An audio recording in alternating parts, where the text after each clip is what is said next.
Bapa, kami kembali lagi bersyukur kepada Engkau kalau pada malam ini Engkau beri kesempatan untuk kami boleh kembali belajar akan firman-Mu. Maka biarlah Engkau yang buka hati kami untuk kami boleh mengerti akan kebenaran firman, dan biarlah Engkau yang pakai hamba-Mu untuk menjadi wakil-Mu dalam menyampaikan firman. Dalam nama Tuhan Yesus kami berdoa. Amin. Kita buka Injil Yohanes pasal yang keempat, ayat 1 sampai 42.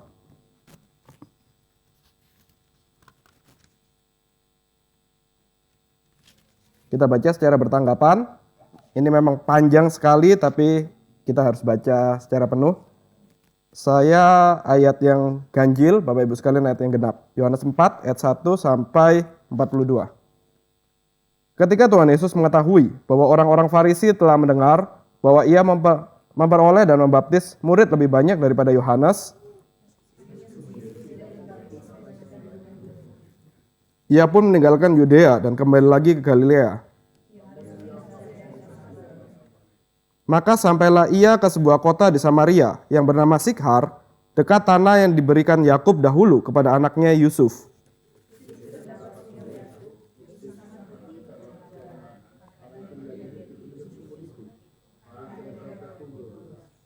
Maka datanglah seorang perempuan Samaria hendak menimba air. Kata Yesus kepadanya, "Berilah aku minum." Maka kata perempuan Samaria itu kepadanya, "Masakan kau seorang Yahudi minta minum kepadaku, seorang Samaria? Sebab orang Yahudi tidak bergaul dengan orang Samaria."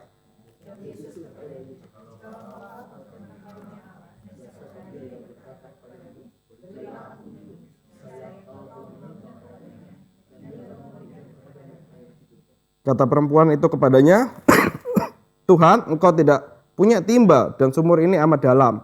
Dari manakah engkau memperoleh air hidup itu?"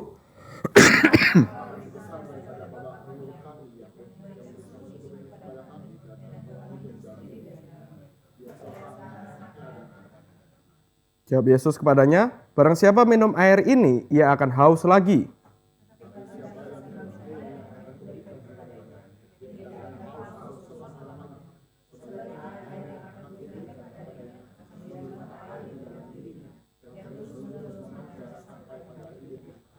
Kata perempuan itu kepadanya, "Tuhan, berikanlah aku air itu, supaya aku tidak haus dan tidak usah datang lagi ke sini untuk menimba air."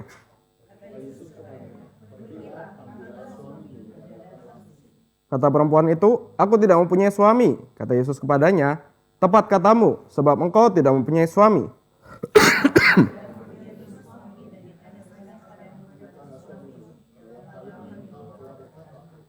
Kata perempuan itu kepadanya, "Tuhan, nyata sekarang padaku bahwa engkau seorang nabi."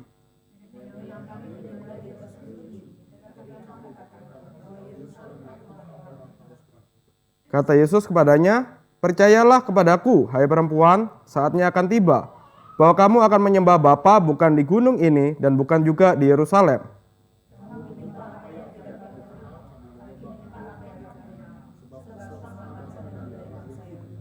Tetapi saatnya akan datang dan sudah tiba sekarang, bahwa penyembah-penyembah benar akan menyembah Bapa dalam roh dan kebenaran. Sebab Bapa menghendaki penyembah-penyembah demikian."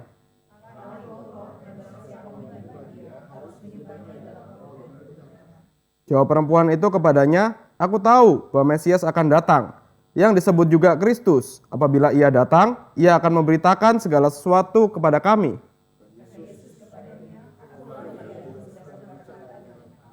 Pada waktu itu datanglah murid-muridnya dan mereka heran bahwa ia sedang bercakap-cakap dengan seorang perempuan, tetapi tidak seorang pun yang berkata, "Apa yang engkau kehendaki?" atau "Apa yang engkau percakapkan dengan dia?"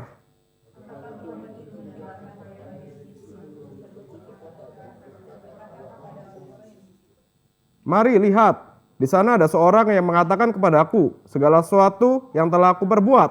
Mungkinkah dia Kristus itu?" Sementara itu murid-muridnya mengajak dia, katanya, "Rabi, makanlah."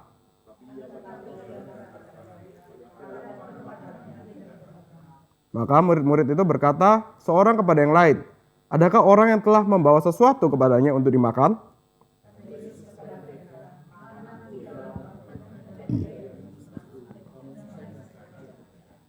"Bukankah kamu mengatakan 4 bulan lagi tibalah musim menuai, tetapi aku berkata kepadamu, lihatlah sekelilingmu dan pandanglah ladang-ladang yang sudah menguning dan matang untuk dituai.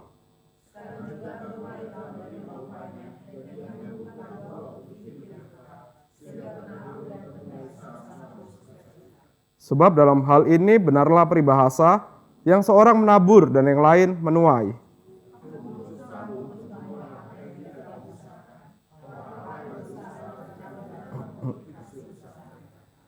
Dan banyak orang Samaria dari kota itu telah menjadi percaya kepadanya karena perkataan perempuan itu yang bersaksi.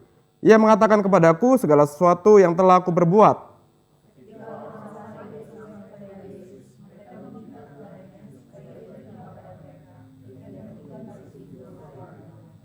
Dan lebih banyak lagi orang yang menjadi percaya karena perkataannya.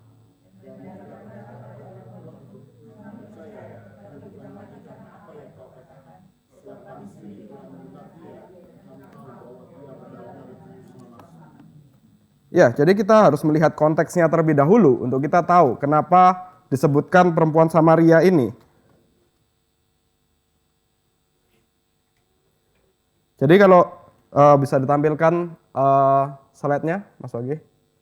Kita harus lihat dulu peta ini. Jadi kalau kita lihat, kita ingat di zaman setelah Salomo, anaknya Salomo, itu kan bikin kerajaan Israel itu terpecah menjadi 2. Yaitu Yehuda, sebagai Israel Selatan, Yehuda, dan Israel Utara, yang ibu kotanya adalah Samaria. Nah, singkat cerita, 2 kerajaan ini pada akhirnya juga takluk oleh Babel, oleh Asyur. Dua-duanya sama-sama takluk.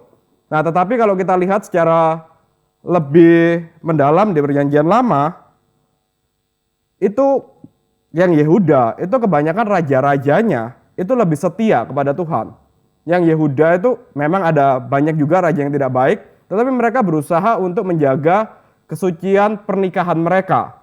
Maka orang-orang Yehuda itu menganggap saudaranya yang ada di Samaria, Samaria ini lebih rusak daripada Yehuda.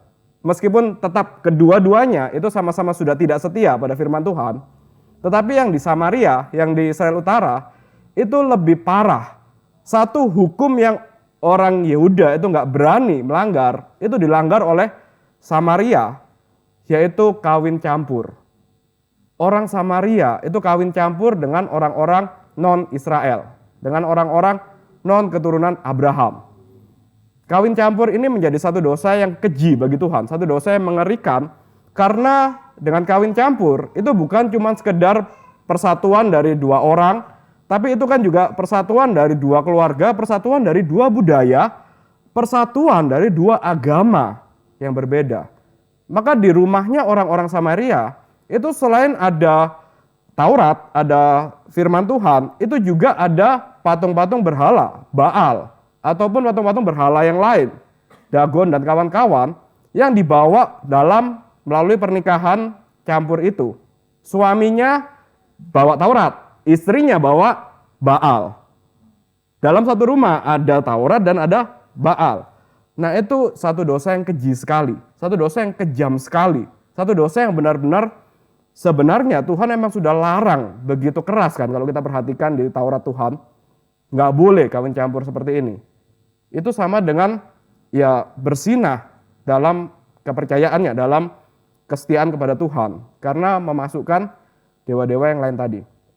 Nah, singkat cerita kedua kerajaan ini hancur, yang Yehuda akhirnya menuduh saudaranya yang kawin campur itu bilang, tuh kan, gara-gara kalian kawin campur, gara-gara kalian melanggar satu hukum yang paling penting ini, kita semua hancur. Kami berusaha untuk jaga kekudusan, kamu kawin campur. Sekarang kita semua hancur, itu gara-gara kamu.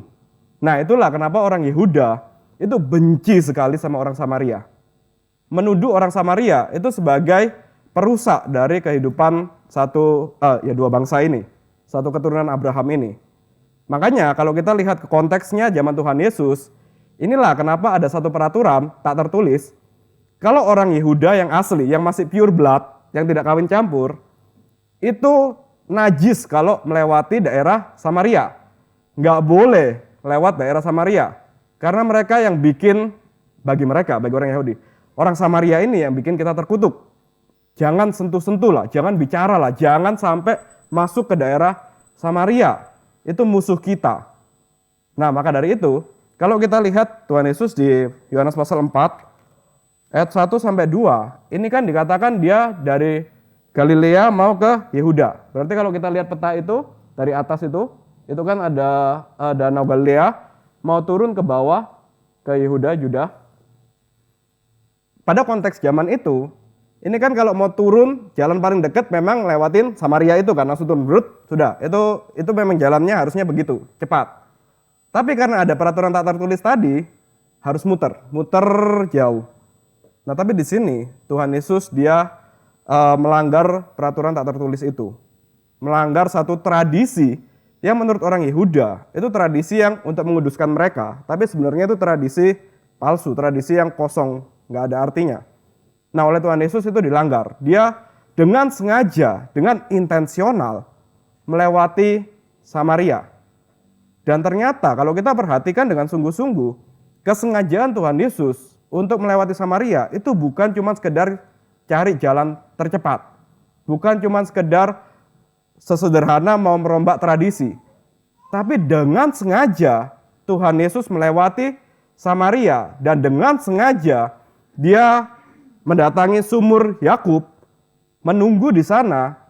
Dengan sengaja dia menantikan seorang perempuan Samaria datang di siang hari. Maka kita bisa lihat di sini, ya secara sederhana, kedatangan Tuhan Yesus. Kalau kita kemarin merayakan Paskah, merayakan Jumat Agung, kedatangan Tuhan Yesus yang menjumpai kita, Tuhan Yesus menjumpai orang-orang berdosa, itu semua selalu ada maksud intensional, ada kesengajaan dari Tuhan Yesus. Bukan sekedar merubah tradisi ataupun mencari jalan terdekat. Tetapi memang dengan sengaja Tuhan Yesus mau menjumpai seorang berdosa ini di siang hari. Jadi kita lihat konteks dari perjalanan ini, konteks dari Tuhan Yesus dari Galilea ke Samaria. Dan kemudian kalau kita lihat lagi konteks dari kehidupan orang, baik orang Yahudi maupun orang Samaria, biasanya kalau orang datang ke sumur, itu ya Pendeta Peter bulan lalu sudah membahas ini dalam khotbah Prapaskah. Kalau orang mau ke sumur, itu selalu di pagi hari, saat matahari belum naik, yaitu untuk menimba air paling enak di pagi hari lah, daripada kalau sudah matahari naik, buka batu yang besar sekali, batu penutup sumur, itu kan capek, itu susah sekali. Tambah matahari terik, itu benar-benar nggak bisa. Nah, kalau pagi hari, itu banyak yang menimba, ambil air di sumur itu. Jadi batu itu bisa diangkat bersamaan, sama-sama orang banyak. Kemudian juga konteks sumur itu juga selalu jadi konteks bukan cuma sekedar nimba air, tapi itu juga kalau kita perhatikan di Perjanjian Lama, siapa aja cowok-cowok yang pergi ke sumur untuk dapat istri? Banyak kan? Anak buahnya Abraham, ketika mencari istri untuk Ishak, ke sumur. Habis itu, ya dia ketemu Ribka. Kemudian Yakub juga waktu dia lari, kemudian dia bertemu Rahel di sumur. Habis itu juga, kalau kita lihat Yehuda ini juga bukan seorang yang dalam konteks itu tidak sedang kondisi yang baik. Yehuda lagi cari wanita. Itu juga di sumur. Maka konteks sumur itu selain untuk cari air, menimba air, itu juga jadi satu wilayah di mana orang bisa bersosialisasi. Dan menurut tradisinya orang Yahudi, orang Israel, ini adalah satu tempat untuk seorang pria mencari istri. Ini sudah jadi tradisi bagi mereka. Nah, jadi kita bisa bayangkan sumur ini, kita membayangkan sumur orang menimba air, itu bukan cuma sendirian atau dua orang, sedikit-sedikit, tapi sudah benar-benar orang banyak, orang bisa bersosialisasi di sana, bahkan orang bisa cari jodoh di sana. Kalau kita harus mengadakan retret pemuda misalnya kemarin untuk bisa saling kenal, kalau zaman dulu cukup pergi ke sumur aja. Sumur inilah jadi retret pencarian jodoh itu. Nah, jadi ini konteksnya seperti itu. Jadi kalau kita bayangkan, dan ini di pagi hari. Kalau kita bayangkan ada seorang wanita di siang hari pergi ke sumur. Nah, ini kan berarti satu yang janggal.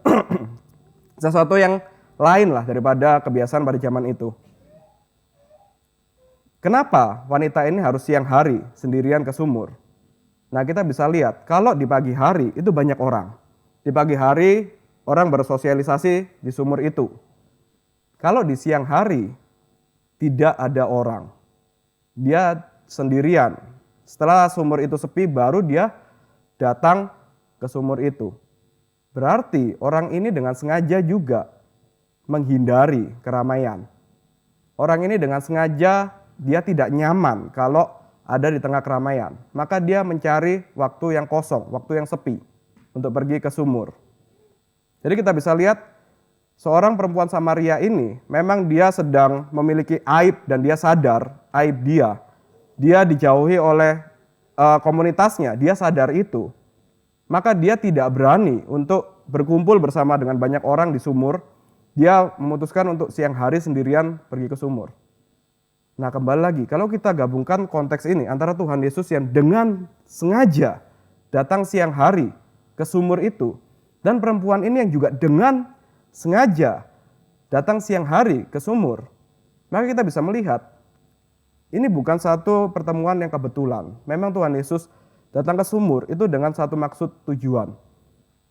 Tujuannya memang untuk ketemu sama perempuan satu ini. Dan tujuannya kalau kita bisa lihat, kalau bapak-bapak Israel itu memang ke sumur untuk mencari istri, kita nggak bisa mengatakan Tuhan Yesus mencari istri dalam artian jasmani. Tuhan Yesus sedang menantikan orang-orang yang juga perempuan Samaria itu, yang juga nanti akan menjadi mempelai wanita surgawinya, yang juga nanti akan jadi bagian dari umat Tuhan, yang nanti juga akan jadi bagian dari gereja. Yang itu ternyata adalah orang yang berdosa, bukan orang yang baik-baik saja. Bukan orang yang dianggap sebagai orang Yahudi, orang yang tulus hatinya, orang yang bersih hidupnya, tetapi justru orang yang dianggap sebagai musuh dari orang Yahudi. Justru orang yang kalau kita lihat dalam narasi selanjutnya, orang yang benar-benar berdosa sekali, yang benar-benar dia bahkan dengan dirinya sendiri, dia malu. Jadi dia nggak berani untuk berkumpul bersama dengan komunitas. Dengan sengaja Tuhan Yesus mendatangi orang yang seperti ini. Nah, barulah kita bisa masuk secara lebih mendalam. Apa makna dari air hidup? Kalau kita lihat di sini Tuhan Yesus ketika mendatangi wanita ini, langsung kita ke poin utamanya. Dia mengatakan mengenai air hidup. Tuhan Yesus menunjuk dirinya sebagai air hidup. Nah, kalau kita lihat istilah air hidup, ini bukanlah satu istilah yang baru, bukan satu istilah yang Tuhan Yesus sampaikan saat itu juga. Tapi kalau kita lihat di Perjanjian Lama, istilah ini sudah ada sebenarnya. Kita lihat dari Yeremia pasal 2 ayat 13. Di sini dikatakan, sebab 2 kali umatku berbuat jahat. Mereka meninggalkan aku, sumber air yang hidup, untuk menggali kolam bagi mereka sendiri, yakni kolam yang bocor, yang tidak dapat menahan air. Jadi di Yeremia ini sudah ada kata air, sumber air hidup. Dan juga sumber air hidup itu kita sudah lihat ini adalah simbol dari Tuhan sendiri. Tuhan menunjuk dirinya dengan gambaran air hidup, sumber air yang hidup. Sedangkan manusia itu meninggalkan sumber air yang hidup ini untuk bikin kolamnya sendiri, untuk gali sumber sendiri yang ternyata bocor. Yang ternyata kalau kita bayangkan air hidup, sumber air itu kan selalu mengalirkan air yang gak pernah habis, memberikan kesegaran. Tetapi manusia memutuskan untuk pergi dari sumber air itu, pergi agak jauh, kemudian gali sumur sendiri yang ternyata bocor, airnya nggak keluar, airnya nggak ada. Nah, jadi di sini adalah satu gambaran meninggalkan anugerah Tuhan dan mencari satu pekerjaan yang sia-sia, melakukan satu usaha yang sia-sia. Jadi balik lagi, air hidup itu adalah menunjuk pada Tuhan sendiri. Kemudian Yesaya 12 ayat 3 juga mengatakan, maka kamu akan menimba air dengan kegirangan dari mata air keselamatan. Dan kalau di Yesaya, kalau tadi air itu menunjuk pada Tuhan sendiri, di Yesaya air dikaitkan dengan keselamatan. Jadi kalau dikatakan menimba, menerima air, yaitu berarti menerima keselamatan. Jadi ini simbol dari Tuhan sendiri, simbol dari keselamatan. Dan di Yesaya 44 ayat 3 dikatakan, Sebab aku akan mencurahkan air ke atas tanah yang haus, dan hujan lebat ke atas tempat yang kering. Aku akan mencurahkan rohku ke atas keturunanmu, dan berkatku ke atas anak cucumu. Jadi ada satu, ya dalam penulisan Alkitab, ini ada satu gaya bahasa paralelisme, ada paralel, ada kemiripan. Jadi kalau di ayat yang bagian atas, itu mengatakan mencurahkan air, sedangkan di bagian bawah, mencurahkan rohku. Berarti air ini paralel dengan roh Tuhan. Simbol air di sini, ini adalah simbol roh Tuhan. Dan di Sakaria 14 ayat 8, pada waktu itu akan terjadi bahwa air kehidupan akan memancar dari Yerusalem, setengahnya ke laut timur dan setengahnya ke laut barat. Hal itu akan terjadi baik pada musim panas maupun pada musim dingin. Air sebagai gambaran pemulihan. Nah, maka ketika dikatakan Yesus Kristus, dia mengatakan dirinya sebagai sumber air hidup, fountain of life, ya kurang lebih menunjuk pada penggenapan dari di perjanjian lama ini, simbol-simbol perjanjian lama. Sebagai Tuhan, kemudian juga sebagai yang bisa memberikan keselamatan, yang juga memberikan Roh Kudus, dan yang bisa memulihkan. Inilah yang dimaksud dengan air hidup itu. Ini sebagai sumber kehidupan, sebagai memberi keselamatan, dan Yesus Kristus dan juga bersama dengan Bapa yang mengutus Roh Kudus. Dan Ia yang memulihkan, membawa pemulihan yang sejati dari 4 ayat ini. Nah, maka kalau kita melihat artinya, kita bisa melihat, ya inilah air hidup itu, inilah yang dibutuhkan oleh manusia. Dan kalau kita lihat masih lanjut ke bagian yang selanjutnya, perempuan Samaria ini, dia tidak mengerti maksud dari air hidup yang Tuhan Yesus maksudkan tadi. Tetapi dia melihatnya sebagai jasmani. Jadi kalau kita lihat di kitab Yohanes itu kita bacanya selalu ada ketegangan antara Tuhan Yesus selalu katakan hal-hal yang rohani, tapi yang mendengar itu mengertinya secara jasmani. Jadi selalu ada dua makna dalam kitab Yohanes, yaitu rohani dan jasmani. Dan itu seringkali ada pemisahan yang jelas. Salah satunya di perempuan Samaria ini, di percakapan dengan perempuan Samaria. Ketika Tuhan Yesus katakan, Tuhan Yesus menawarkan air hidup, perempuan Samaria balik lagi, air hidup maksudnya itu yang tadi, Tuhan Yesus menunjuk pada perjanjian lama, dia adalah Tuhan, semua yang serba rohani itu. Perempuan Samaria nangkapnya yang jasmani. Loh, dari mana bisa dapat air hidup? Timba aja kau tidak bawa. Dari mana bisa nangkap air hidup? Terus kemudian waktu Tuhan Yesus jelaskan lebih jauh lagi, dia bilang, kalau gitu berikan aku air itu. Masih dia nganggapnya kalau ketika Tuhan Yesus, ketika dia bilang berikan aku air itu, maksudnya air minum, air yang benar-benar air yang nggak habis-habis itu, menurut dia. Supaya aku tidak haus dan tidak usah datang lagi ke sini untuk menimba air. Nah, jadi kita lihat perempuan Samaria ini, dia melihatnya secara jasmani, secara fisik air itu. Dia berpikir secara literal. Dia tidak bisa menangkap makna rohani dari air ini. Nah, bagi kita mungkin kita menganggap ini satu kebodohan.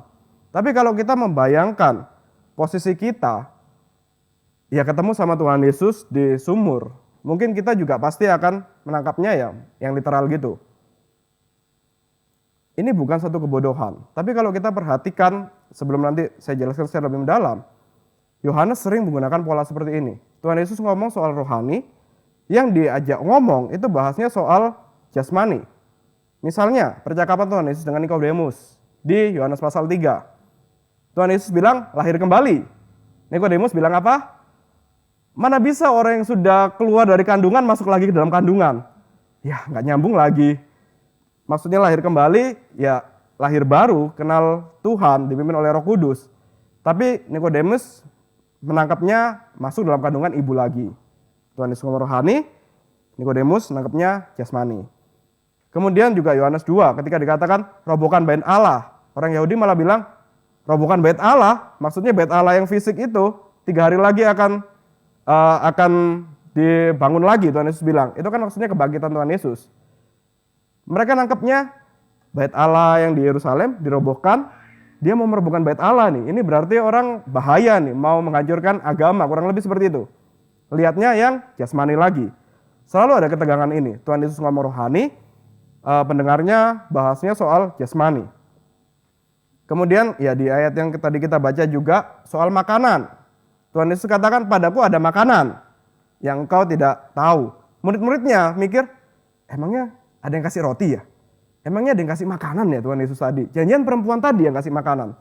Selalu mikirnya soal yang jasmani-jasmani. Nah, jadi ada ketegangan. Jadi kalau kita lihat, ini bukan mau menunjukkan kebodohan dari perempuan Samaria ini. Tapi ini mau menunjukkan satu pola, di mana sebenarnya kita sebagai orang-orang yang berdosa, orang-orang yang memang jasmani, orang-orang yang memang daging ini yang berdosa, itu tidak akan pernah mengerti maksud Tuhan, tidak akan pernah mengerti firman Tuhan. Apabila memang Tuhan tidak membukakannya, apabila Tuhan tidak memberikan anugerah untuk orang itu mengerti. Karena kita orang yang berdosa, pasti pikirannya yang jasmani-jasmani aja. Tuhan Yesus menyampaikan hal yang rohani. Mengenai makanan misalnya. Waktu mereka sudah 5.000 orang sudah makan, kemudian Tuhan Yesus bilang, akulah roti hidup. Mereka langsung, lah jadi kita harus kanibal nih, harus makan dia. Mereka langsung pergi. Balik lagi, ini nggak ada kesinambungan, nggak ada nyambungnya antara pendengarnya orang berdosa dengan Yesus Kristus. Maka ini menunjukkan sekali lagi, gimana pun orang berdosa, kita semua kalau bukan oleh anugerah Tuhan, itu nggak bisa connect, nggak akan nyambung, nggak akan ngerti akan firman Tuhan. Kalau kita bisa mengerti firman Tuhan, kenapa hari ini kita bisa ngerti? Oh, maksudnya Tuhan Yesus itu yang rohani. Oh, maksudnya Tuhan Yesus roti hidup itu dirinya sendiri. Oh, maksudnya Tuhan Yesus air hidup itu adalah dirinya sendiri sebagai Tuhan, dirinya sendiri sebagai pemuas. Kok bisa kita ngerti? Balik lagi, itu anugerah Tuhan. Itu Tuhan yang membukakan kepada kita. Tanpa Tuhan yang membukakan, kita tidak akan pernah tahu realitas rohani ini. Apa yang kita lihat selalu yang jasmani. Ketika kita mengalami pergumulan, apa yang kita lihat? Mengalami pergumulan kita mikir, oh mungkin karena saya kurang uang. Oh mungkin karena saya kurang sehat. Oh mungkin karena saya kurang dikasihi. Oh mungkin karena saya relasinya kurang baik, maka saya bergumul. Lihatnya yang jasmani aja. Tapi kalau kita yang sudah dibukakan oleh Tuhan untuk bisa melihat realitas rohani, kita bisa belajar, bisa melihat, oh bukan cuman itu masalahnya.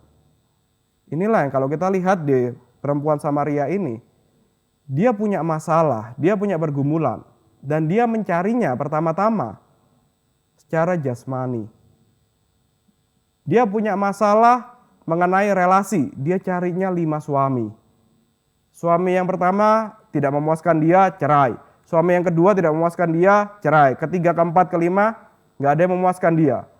Semuanya gagal. Sampai ketika ketemu Tuhan Yesus sekalipun, dia lagi bersama dengan pria lain, calon suami yang ke-6. Dia tahu ada kebutuhan, kekurangan dalam hatinya. Ada satu hal yang salah di sini. Dia melihatnya itu harus dipenuhi secara jasmani. Inilah kalau kita melihat realita orang berdosa, realita kita semua. Seringkali kita anggap pergumulan kita, kekosongan kita, masalah kita, itu karena kekurangan hal-hal yang jasmani ini. Hal ini menunjukkan kita manusia berdosa, itu secara natural tidak dapat memahami Allah. Dalam pergumulan kita cenderung melihat semua disebabkan oleh kekurangan hal yang jasmani. Dan tanpa firman Tuhan, manusia akan selalu tidak sadar akan kebutuhan dirinya, akan kebutaan dirinya.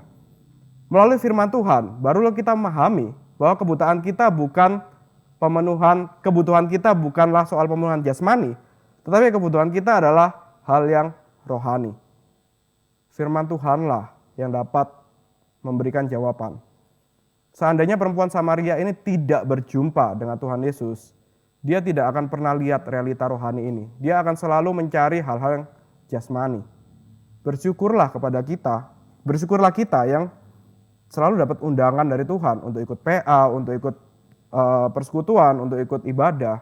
Akhirnya kita bisa mendengar firman Tuhan. Akhirnya kita bisa tahu bahwa di balik semua pergumulan kita, pemuasannya itu bukan melalui kebutuhan-kebutuhan yang jasmani, tapi melalui firman Tuhan itu sendiri, melalui Yesus Kristus itu sendiri sebagai air hidup, sebagai jawaban. Jadi kalau kita lihat slide selanjutnya, mengenai 5 suami ini bukan sekedar fakta pelanggaran moral, tetapi ini menjadi satu pola hidup dari wanita yang berdosa ini. Bukan masalah dia ini tidak bermoral, maka dia punya 5 suami dan sekarang sedang hidup dengan calon suami yang ke-6. Itu bukan masalah moral, tetapi ini sudah menjadi pola hidup. Kita pun juga ya mungkin ada satu dosa tertentu yang kita sering ulangin, kemudian kita minta maaf pada Tuhan, kemudian ulangin lagi. Ingat, ini bukan masalah moral, tapi ini masalah pola hidup orang berdosa. Wanita ini terus mencari sesuatu. Ia terus menjalin relasi demi relasi untuk memuaskan hidupnya. Suatu bentuk pengulangan tanpa akhir untuk mencari kepuasan. Seringkali kita juga jatuh dalam dosa tertentu itu kan karena kita mau melampiaskan kekurangan kita. Kita mau melampiaskan apa yang kosong dalam hati kita, maka kita melakukan dosa itu. Orang-orang yang jatuh dalam dosa perselingkuhan misalnya, orang-orang yang berzina, itu kan karena merasa ada yang kosong dalam dirinya, mungkin tidak puas dengan pasangannya, sudah menikah kok masih tidak puas dalam pernikahan, kok masih ada sesuatu yang kosong, maka memutuskan untuk mungkin perlu cari yang lain. Diulang-ulang, ini adalah pola hidup orang berdosa, ini bukan sekedar masalah pelanggaran moral semata. Wanita ini tidak pernah puas, satu suami tidak cukup, 5 suami tetap tidak cukup. Ini membuktikan ada kekosongan yang lebih dari dalam dirinya, yang lebih dalam dari sekedar masalah relasi. Kalau cuma ngomong relasi, 1 nggak cukup, tambah 1 ya mungkin bisa cukup. Kalau nggak cukup pun tambah 1 lagi, 5 suami, 5 orang yang mencintai dia, harusnya kan tampaknya itu cukup kan. Tapi ternyata enggak, tetap tidak cukup. Wanita ini mencari kasih, wanita ini mencari penerimaan dan identitas melalui hubungan manusia. Jadi kalau kita kembali lagi ke Yeremia 2 ayat 13, wanita ini gambaran yang cocok menunjukkan ada sumber air hidup, tapi dia memilih untuk menggali sendiri sumurnya yang ternyata bocor. Bukan datang kepada sumber air hidup, tapi berusaha untuk membangun sendiri sumber airnya yang ternyata tidak bisa memuaskan. Seringkali kita juga kadang berpikir seperti itu. Oh, saya hidup sengsara karena income saya kurang, maka saya mencari income sini, income sana, yang ternyata menurut kita itu akan jadi sumur yang memenuhi kehidupan kita, sumur yang bikin kita puas, sumur yang bikin kita gak akan kekurangan lagi, gak akan kehausan, tapi ternyata bocor. Meskipun sudah dapat income sekian pun, kok masih ada yang kurang ya, kok masih ada yang salah ya. Yang pemuda-pemudi kalau ikut retret kemarin kan dijelaskan, mencari pasangan hidup, menikah, itu bukan untuk sekadar memuaskan keinginan seksual, hasrat, enggak. Kalau menikah untuk memuaskan hasrat seksual, jadi cari istri, cari suami yang paling tampan, yang paling cantik, enggak puas. Setelah 5 tahun, 10 tahun kok jadi beda, jadi keriput, jadi enggak tampan kayak dulu, enggak puas. Jadi ya udah cari yang lain. Jadi enggak ada puasnya. Itu benar-benar seperti sumur yang bocor. Airnya akan terus mengalir gitu aja.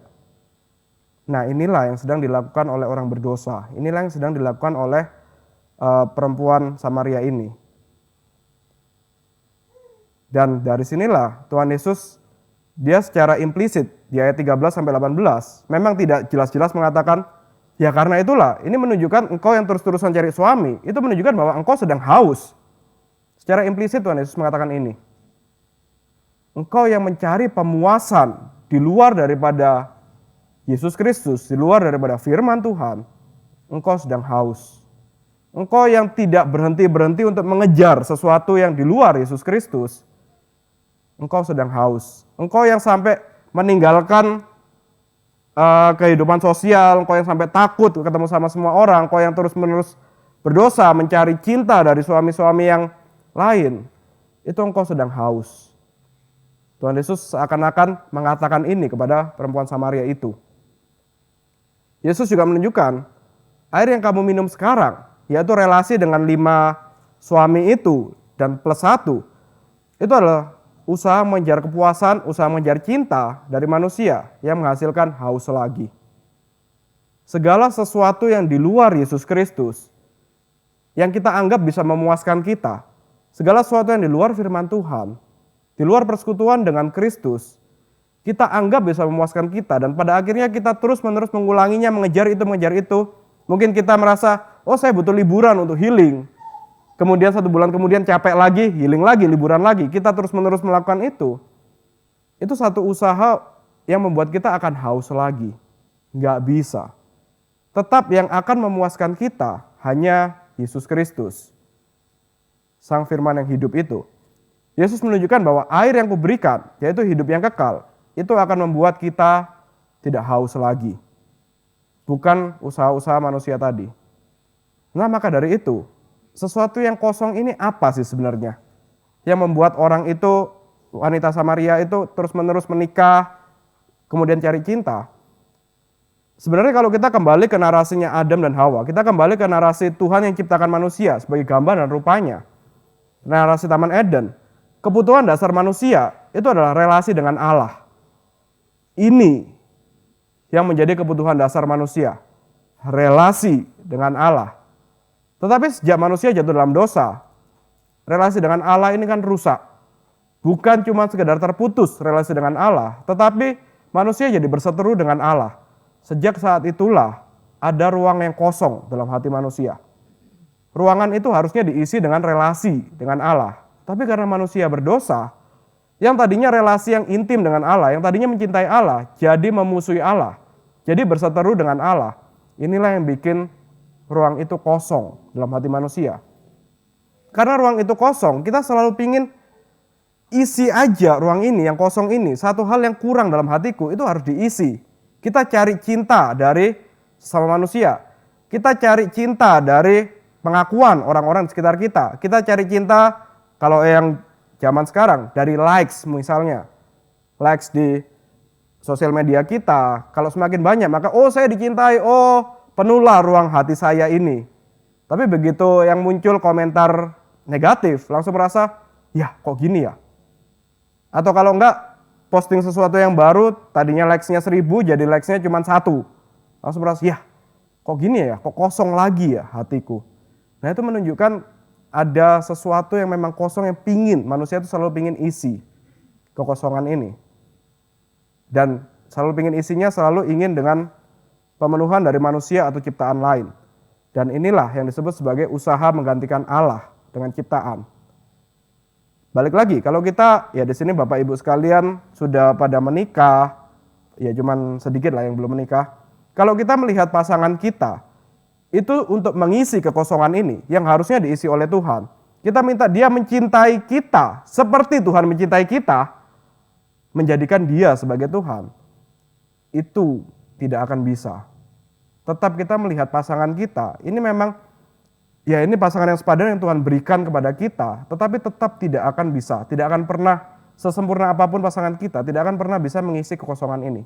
Karena ruangan ini itu hanya bisa diisi oleh Tuhan, oleh sumber mata air hidup itu.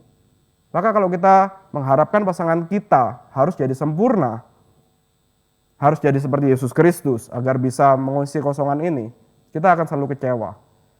Lalu bagaimana supaya tidak kecewa dengan pasangan kita? Ya kita mesti mengisi kekosongan itu dengan yang seharusnya, dengan Tuhan, dengan firman Tuhan.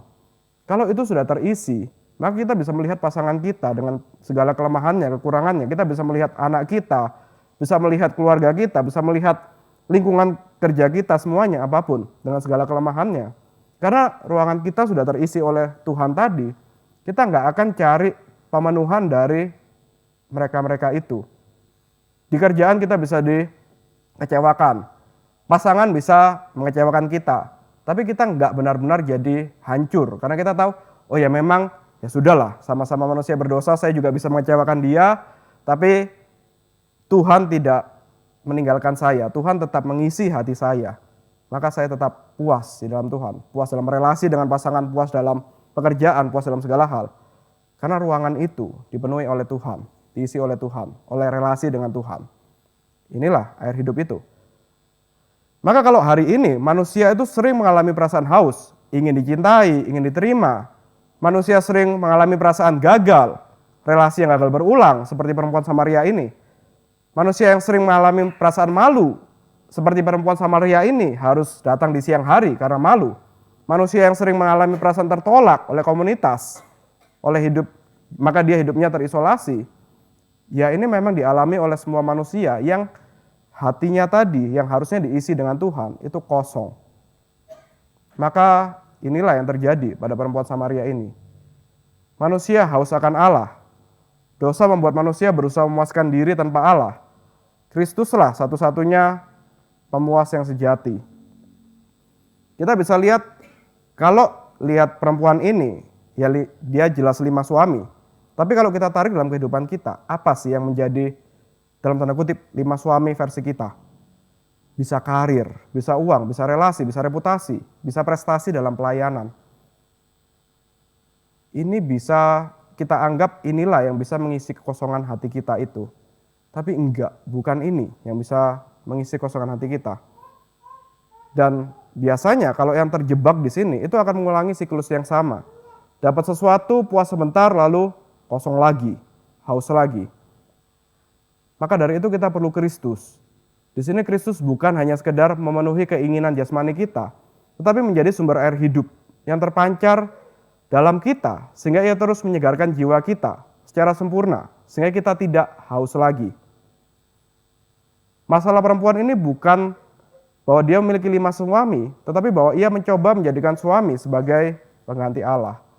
Dan ketika Yesus Kristus mengatakan, "Akulah air hidup itu," kemudian dia semakin ada pengenalan yang lebih dalam kepada Yesus Kristus. Dari awalnya dia mengatakan, "Oh, kalau gitu kamu nabi ya?" Sudah mulai kenal Yesus Kristus. Sudah mulai tertarik. Kemudian Tuhan Yesus jelaskan lebih dalam lagi, dia bertanya, katanya Kristus sang Mesias itu, dia yang akan memberitahukan segala sesuatu, dia yang akan menyelamatkan umatnya. Tuhan Yesus mengatakan, itulah aku. Dan dia benar-benar kenal Yesus Kristus. Siapa yang dia temui itu, yang dengan sengaja menemui dia itu, Yesus Kristus yang memuaskan dengan pengenalan yang sesungguhnya, dengan penyataan diri yang benar-benar penuh, dia puas. Dan di bagian akhirnya ada satu perubahan yang ajaib. Dia yang tadinya datang siang-siang untuk menghindari banyak orang. Dia meninggalkan sumur itu dan dia lari ke kota. Orang-orang yang tadinya dia takuti, orang-orang yang tadinya dianggap mungkin kalau ketemu bakal dia dihina, bakal dia diremehkan dan segala sesuatu. Dia justru mendatangi mereka. Justru dia memberitakan, ini loh Kristus itu, ini loh Kristus itu. Jadi dia sudah nggak lagi melihat aib dirinya sendiri. Sudah terpuaskan, dia bisa kumpul bersama dengan orang di kota itu dan dia menyampaikan akan Yesus Kristus. Sampai akhirnya orang-orang kota itu datang menjumpai Yesus Kristus. Dan akhirnya mereka, orang-orang kota ini, percaya pada Yesus Kristus. Bukan lagi sekedar karena perkataan perempuan Samaria ini. Tetapi karena ia sudah berjumpa dengan Yesus Kristus sendiri. Jadi kita bisa lihat di sini, ini ada satu perubahan yang begitu ajaib.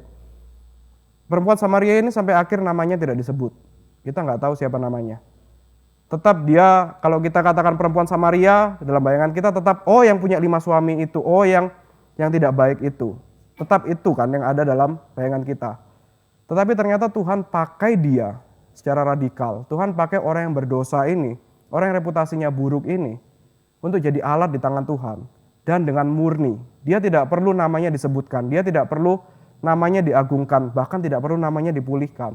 Tapi orang-orang datang kepada Yesus Kristus dan mengatakan, saya percaya Yesus Kristus karena melihat Yesus Kristus. Tetapi itu kan juga pertama yang kasih tahu dia. Maka kita pun juga, ya kita bukan siapa-siapa. Kita kalau mengatakan nama saya siapa sih? Cari di Google, nama kita siapa, itu juga ya nggak ada, tampaknya biasa saja. Tapi justru orang-orang seperti inilah yang dengan sengaja Kristus datangi.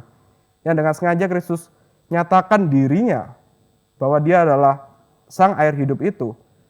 Dipenuhi kebutuhan hidup kita, kemudian dipakai untuk memberitakan Kristus. Dipakai untuk menyampaikan firman Tuhan, dipakai untuk membawa orang kepada Yesus Kristus. Bukan kepada dirinya sendiri, bukan untuk memulihkan reputasinya, tetapi untuk orang itu bisa kenal Yesus Kristus. Orang sekota itu bisa percaya pada Yesus Kristus. Itu adalah anugerah yang begitu besar. Mari kita berdoa. Bapa kami yang di surga, kami sungguh bersyukur bahwa Engkau yang telah memberikan putra tunggal-Mu Yesus Kristus turun ke dalam dunia menjadi air hidup bagi kehidupan kami semua. Kemudian mati di atas kayu salib dan pada hari yang ketiga bangkit untuk menebus dosa kami, untuk membenarkan kami. Tetapi tidak berhenti sampai di situ. Kristus yang menjadi sumber air hidup kami, yang mengisi kekosongan hati kami. Maka biarlah ketika kami mengalami satu kondisi hati yang kosong, satu kondisi membutuhkan sesuatu yang tampaknya kami begitu merindukan itu. Tetapi apabila itu bukan Engkau, apabila itu bukan firman-Mu, biarlah Engkau yang singkirkan itu, biarlah Engkau yang isi kekosongan hati kami dengan Yesus Kristus sendiri. Maka Engkau dapat pakai kami untuk menjadi alat di tangan-Mu, untuk memberitakan akan Yesus Kristus. Kami serahkan kehidupan kami seluruhnya dalam tangan-Mu. Hanya dalam nama Tuhan Yesus kami berdoa. Amin.